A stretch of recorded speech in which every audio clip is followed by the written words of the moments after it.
son mapuches. No están presos por ser luchadores sociales, es solo por ser mapuches, por estar peleando contra los intereses de un Estado que no es parte de nosotros, que nos excluye, que nos hace ver como parte de su folclore, pero no nos hace ver como parte de ellos como ciudadanos. Tenemos derechos distintos, no somos los mismos.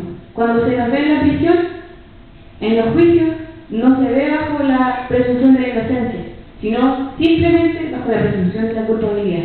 A cualquier abogado que ustedes le pregunten de derechos humanos que estaba trabajando en cosas mapuche, le va a decir lo mismo.